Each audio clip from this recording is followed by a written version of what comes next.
Ada satu kenyataan yang membuat kita terdiam. Tidak semua orang yang rajin ibadah masuk ke dalam surganya Allah Subhanahu wa Ta'ala.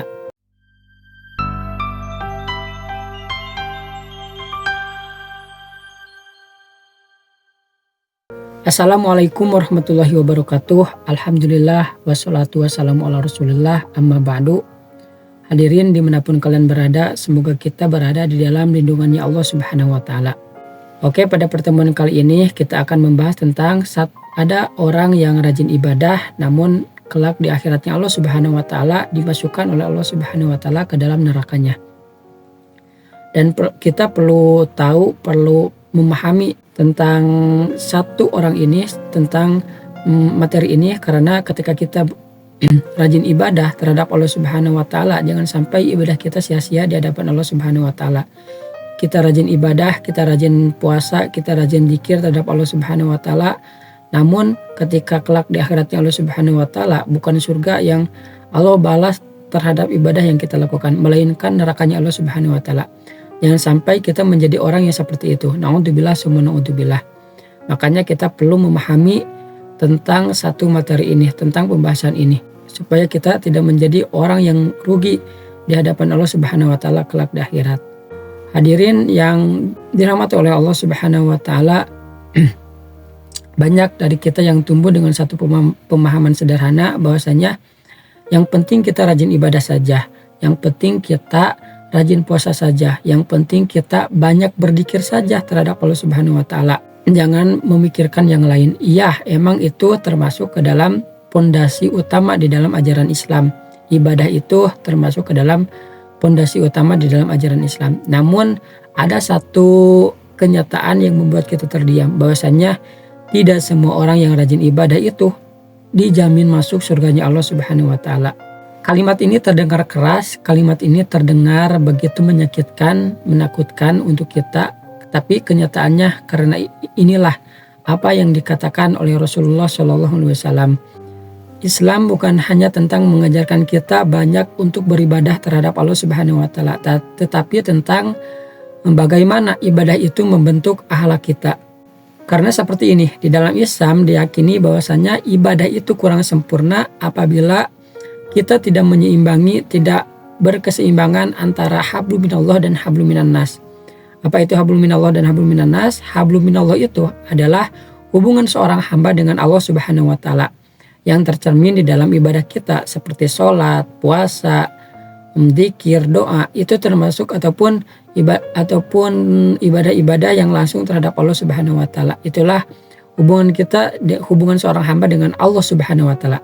Sedangkan hubungan ataupun hablum minan nas adalah hubungan manusia dengan sesama manusia yang terwujud di dalam akhlak yang mulia, seperti perkataan yang jujur, adil, empati yang baik, ataupun tidak menyakiti orang lain. Keduanya itu bukan pilihan. Hablum minallah dan hablum minan nas itu bukan pilihan, melainkan itu adalah satu kesatuan yang saling melengkapi. Artinya ketika kita beribadah kepada Allah Subhanahu wa Ta'ala, maka kita juga perlu adanya hubungan baik ataupun akhlak yang baik terhadap sesama manusia. Allah Subhanahu wa Ta'ala itu tidak pernah memisahkan antara ibadah dengan akhlak. Makanya tujuan utama diutusnya Rasulullah SAW kepada umatnya, yaitu Rasulullah SAW bersabda, sungguhnya aku diutus terhadap umatku untuk menyempurnakan akhlak yang mulia. Itu artinya bahwasanya ibadah tanpa akhlak itu bukan tujuan akhir di dalam Islam.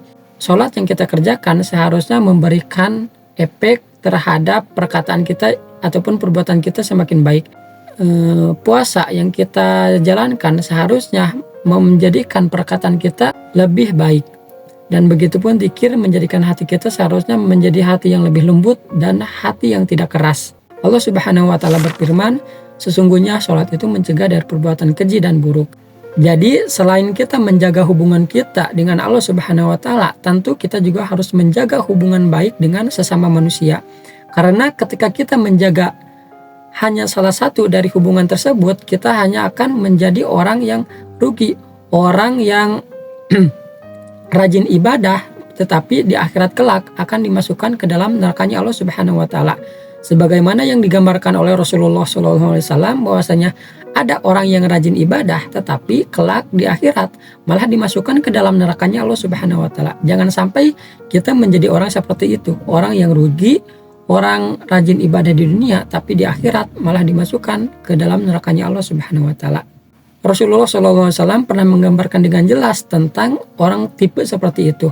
Pada suatu hari Rasulullah SAW berkumpul dengan para sahabatnya. Kemudian Rasulullah mengatakan, apakah kalian tahu siapa orang yang bangkrut kelak di akhirat? Kemudian para sahabat menjawab, orang yang bangkrut adalah orang yang kehabisan harta ataupun kehabisan barang.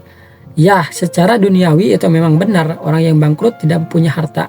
Tetapi Rasulullah menjawab bahwasanya orang yang bangkrut itu adalah umatku, yaitu mereka orang yang datang dengan pahala sholatnya rajin banget gitu.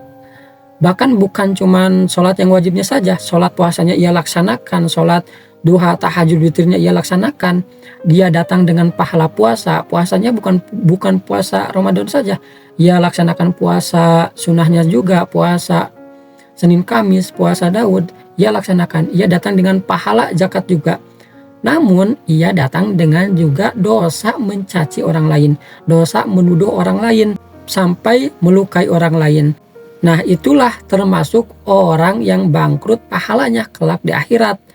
Kenapa? Karena pahala-pahalanya, pahala ibadahnya akan diberikan terhadap orang yang ia dolimi, akan diberikan terhadap orang yang ia caci, terhadap orang yang ia hina, terhadap orang yang ia lukai. Ketika pahalanya tidak mencukupi akan dosa-dosanya, maka dosa-dosa orang yang ia dolimi akan diberikan terhadapnya, sehingga pada akhirnya orang itu akan dimasukkan ke dalam nerakanya Allah Subhanahu wa taala. Nah, jangan sampai kita seperti orang seperti itu. Orang yang rajin ibadah tetapi lisan kita masih seenaknya dalam mencaci orang lain.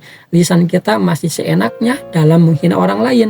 Karena itu orang yang bangkrut pada hari kiamat, orang yang bangkrut pahala pada hari kiamat, sehingga oleh Allah Subhanahu wa taala dimasukkan ke dalam nerakanya Allah Subhanahu wa taala.